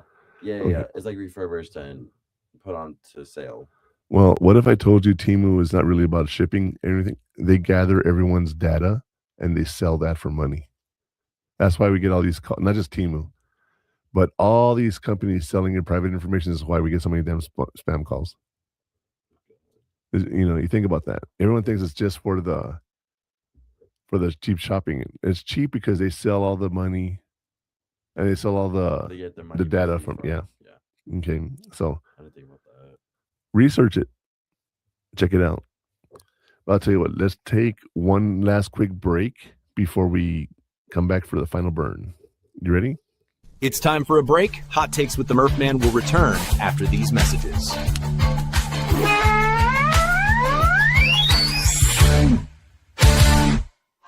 The station where our veterans' voices are heard. MBR Talk. Hey, thanks for supporting our channel by watching and listening. Find us on the web at mbradio.net.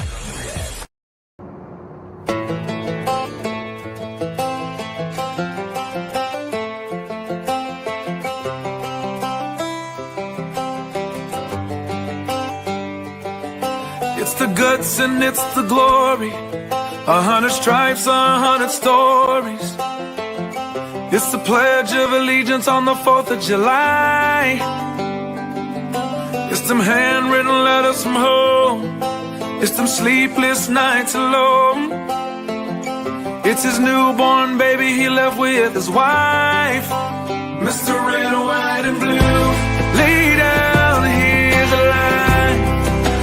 Mr. Red, White, and Blue, for these stars and stripes. Hey.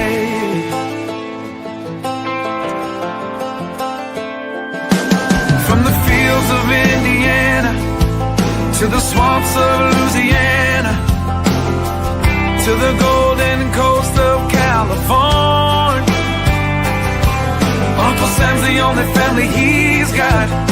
His purple heartbeat won't stop, and his 18th birthday was the day he was born. Mr. Red, White, and Blue, lay down, here's the light. Mr. Red, White, and Blue, for these stars and stripes. Mr. Red, White, and Blue, stand on the front line. Mr. Red, White, and Blue, pay the ultimate price.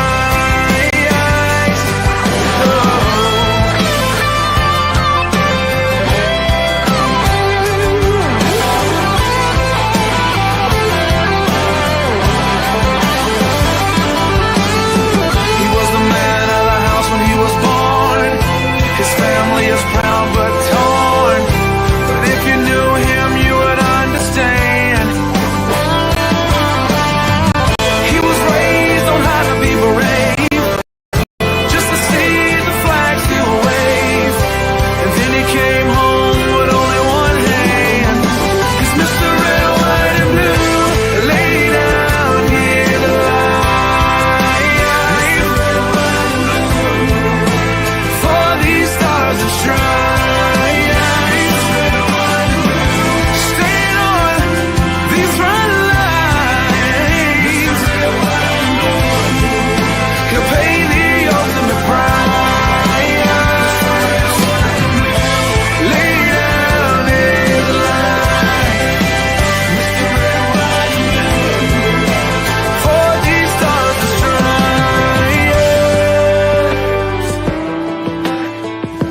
marching line, marching line.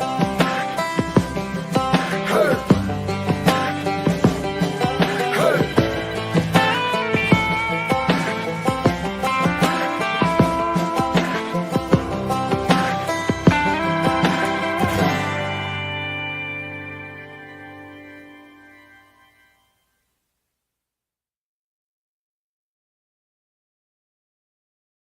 Before we wrap up, here's a reminder. Hot Takes with the Murph Man streams live every Saturday at 12 p.m. Eastern with Military Broadcast Radio. At mbradio.us, we give veterans a voice and help them launch their own podcasts. Hot Takes with the Murph Man is partnered with Squad 915 Studios, the place for premium content you won't find in the live podcast or on socials. At stream915.com, we are a local platform made for El Paso with content exclusively created by El Pasoans. Check it out. It is free to create an account. Visit purehottakes.com to connect on socials and unlock your discount link to stream915.com. All right. So before we get to the final burn, let me talk about stream915.com. You can find all our premium content on there, and you can find all the behind the scenes and a bunch of other stuff that you're going to see. But I got to tell you, for those of you who are here in El Paso, check out Stream915 Studios at Shops of Solana. We're having a grand opening next week. And I'll have more details on our show next week. But I will tell you, it is a really cool thing. If you're interested in becoming a DJ or having your own podcast, we'd be happy to help you learn how to do that. Okay. I think it's time for the final burn, Connor. What do you think? Yeah, that sounds good. All right, here we go. The secret that separates a thinker from a follower. The final take from today's discussion is, don't just think harder, think sharper. Question everything, especially your own assumptions. The last spark is struck.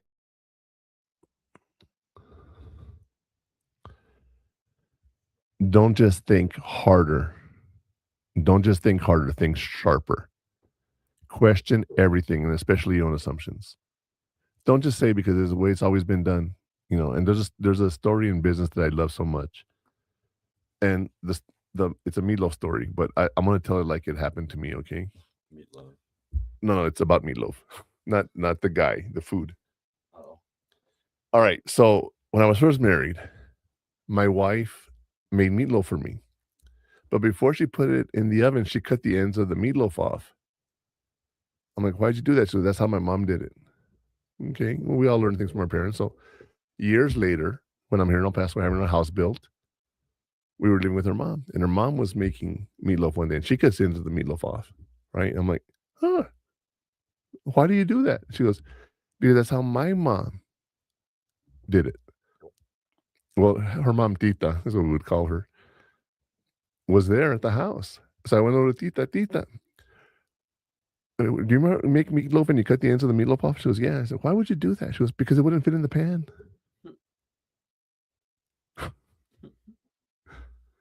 We do things because that's the way it's always been done is the worst phrase ever said.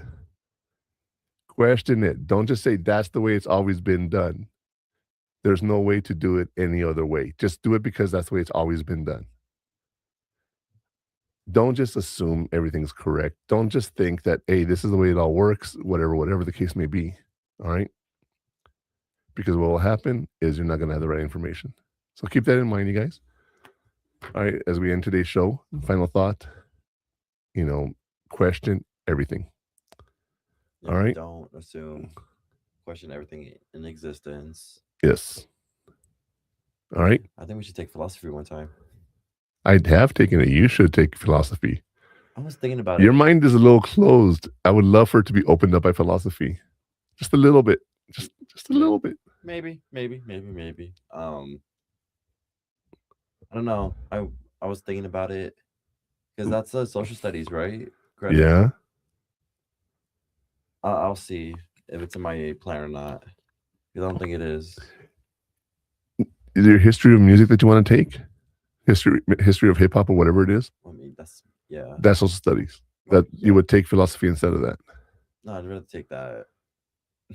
Well, yeah, that's why something I have some good taste on. all your all your classes are geared towards your computer science, and the few classes you could take different things in. It's for my core classes, just to know. Yeah. But for the philosophy course to be taken, you have to get away from music. That's the only one that you can take it instead of. So think about it. Or you could just take it in the summer and just because that's just an extra class. You don't have to stick to your degree plan. You can get educated and learn about different things. Don't just say, this is all I can take. I'll see. All right. I'll see. But you guys, I think that's it for today. I'm going to go and head on over to the studios at Shops of Solana. You guys can catch us there tomorrow from 11 to 6. And my show is going to be from 4 to 6, Vibes in the 915. Yeah. I say go check it out. Me personally won't be there because I got plans. I was like, what? Yeah, you're right. Next weekend you will be because that's our grand opening. But yeah. Okay. And next weekend you're going to be there. I was going to say that one I'll be there. Yeah. I have to. You don't have to. Well, I want to support. Yay. Connor, you're 50% of this team, but only do 10% of the work. Yeah. Yeah. All right, y'all. With that, it is have a wonderful week. Spring break is here. St. Patrick's Day. Can't wait to drink that green beer. Have a good week. That's a wrap on this episode. If you're looking for more, you can find all the best clips from the show on our social media pages. For all the links and more information about what we talked about today, visit purehottakes.com. And if you want to watch the full replay or get access to our premium content, subscribe now at stream915.com. We appreciate you tuning in.